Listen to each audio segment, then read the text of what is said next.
garment sector is certainly extremely important for our economy, is one of the largest employer that employs roughly about 4 million workers directly in various industries, and indirectly there are other 10 million people are involved in the total supply chain or involved with the garments and garments related business.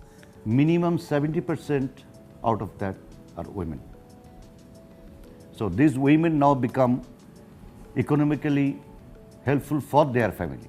Unfortunately, back in 2013 April, that one of the most deadliest tragic accident that has taken place, the Rana Plaza collapse, that has shaked the whole industrial sector in Bangladesh. After that, you can say this is a wake-up call for us internationally. We have reviewed our law, Bangladesh Labour Act 2006, which has been revised in 2013, where the safety and working conditions clauses have been further streamlined, and whatever grey areas and loopholes that existed in the previous law, we have recovered all those. We come forward, then all together this is a joint effort nationally and internationally, of course, along with government and ILO. I think it's very important that at this very critical conjuncture in the economic development of Bangladesh, a true capacity to address safety, not just occupational safety, but also industrial safety, and a true public awareness and true technical capacity to address safety at work. We are covering to train or to orient our workers with the basic essentials of maintaining health and safety issues at the workplace level. ITC-ILO trained a pool of trainers working in BGMA and BKMA. So we created a pool of master trainers inside those organizations. There is a 30 hours distance learning program and 30 hours practical classroom training. And I need to sit up for an exam. And finally, after completing exam successfully, I become the EOSH trainer. We explore more than the technical content that was somehow examined during the distance learning, the ways of becoming an effective EOSH trainers. So how to deliver effective training using the material at their disposal. The way of training you took, the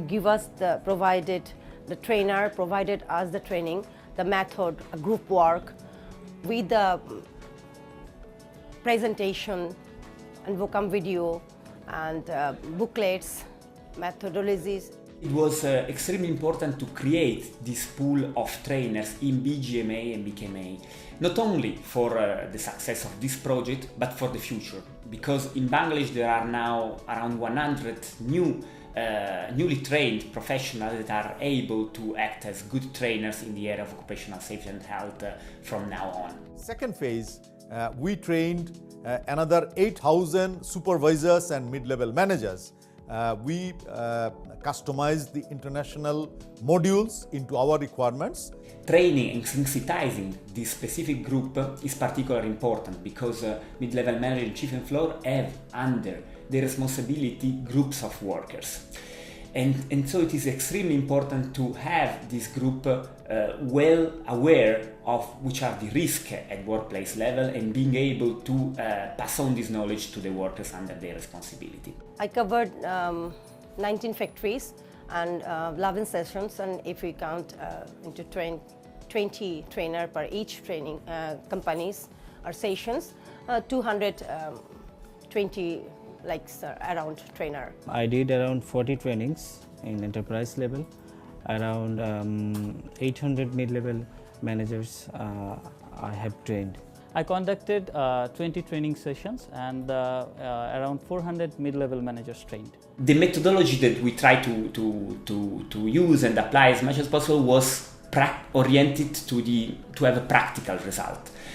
meaning that at the end of each training session in the factory, there was a clear list of low-hanging fruits, some small changes in the organization that could be achieved with not so much effort, that could improve the prevention and reduce the risk of accidents at the workplace. Load বেশি হওয়াতে আমাদের ফ্যাক্টরিতে যে ধরনের অগ্নি দুর্ঘটনা ঘটতে পারে সেই জন্য আমরা ওই ম্যাটেরিয়ালস থেকে এই শিক্ষা পাই যে আমাদের কখনোই একটা কানেকশানে একাধিক কানেকশান থাকতে পারবে না এবং ইলেকট্রিক্যাল সকেট আমরা যাতে নিরাপদে সেখানে কানেকশান দিতে পারি সেই জন্য ওই বিষয়টাই আমার কাছে সবচেয়ে বেশি গুরুত্বপূর্ণ মনে হয়েছে যে বাংলাদেশে সম্প্রতিকালে অনেক বেশি অগ্নি দুর্ঘটনা হচ্ছে সেইখান থেকে যাতে আমরা এটার শিকার না হই এবং ভবিষ্যতে যাতে আমরা নিরাপদে আরও বেশি নিরাপদ কর্ম পরিবেশ নিশ্চিত করতে পারি সেজন্য ওই বিষয়টা আমার কাছে খুবই গুরুত্বপূর্ণ মনে হয়েছে। যেমন আমি যদি পিপিএর ক্ষেত্রে বলি, ওয়ার্কারদের পিপি অ্যাওয়ারনেসটা বেড়েছে। আগে যে তাদের ছোটোখাটো ইঞ্জুরিগুলো ঘটতো, নিডল কাট, সিজার কাট, সেই জিনিসগুলো এখন অনেকটা কমে গেছে। এছাড়া ইলেকট্রিক্যাল ছোটোখাটো যে দুর্ঘটনাগুলো আগে ঘটতো, যেমন হঠাৎ একটা ফিউজ হয়তো কেটে যেত বা আদার ছোটোখাটো যে ইলেকট্রিক্যাল প্রবলেমগুলো সেগুলো অনেকটা মিনিমাইজ হয়েছে। And now in phase 3, these 800,000 supervisors and managers, they are again training and our objective is to cover over 800,000 workers.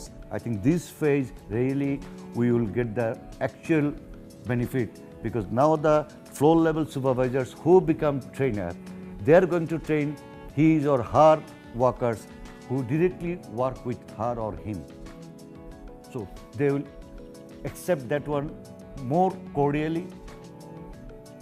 They will love to know how to work, not by third person going and giving a lecture. We will have more than 15,000 training sessions in these 500 RMG sector companies. More than 800,000 workers will be exposed to training session on safety and health and prevention, and for many of them will be the first time. So it means if we say from that aspect, in last 2 years' time, we are almost covering 1/3 of the directly employed workers and employees in the ready-made garment sector. According to our labor law, now mandatory in every factory to have elected worker participation committee as well as safety committee. So this is very important for us. We need safe, healthy workforce beside our machines. Safety কমিটির ভূমিকা কিন্তু একটা গুরুত্বপূর্ণ ভূমিকা safety committee পালন করতে পারে। আমরা বিশ্বাস করি যখন সেফটি কমিটি গঠিত হবে তখন এটা শ্রমিক মালিক সমন্বয়ে গঠিত হবে। মালিক পক্ষের লোক থাকবে, শ্রমিক পক্ষের প্রতিনিধি থাকবে। যখন দুই পক্ষ বসে একটি কারখানার সামগ্রিক অকুপেশনাল হেলথ অ্যান্ড সেফটি ইস্যুটি পর্যালোচনা করবে তখন তারা চিহ্নিত করতে পারবে মূল ঝুঁকি কোথায় রয়েছে এবং এই সমস্ত ঝুঁকি সম্পর্কে মালিককে অবহিত করলে পরে মালিক সেই জন্য কিছু কারেক্টিভ মেজার্স তাৎক্ষণিকভাবে নিতে পারবে। যে কারণে আপনি যদি কোনো একটি দুর্যোগের সন্দেহ করা হয় এবং ভবনের কোনো ফাটল দেখা দেয় সেটাও যদি তারা মালিককে অবহিত করে। It still continues to be challenging to convince factory managers about the necessity to invest into safety and health. It remains a great challenge. But I think we are slowly getting there, that basic investments in safety do indeed save money, save efforts, are contributors to better productivity, and which is the most important thing, reduces actual risk to the life and well-being of workers. I think we are getting there, but there still remains quite a lot of convincing to be done.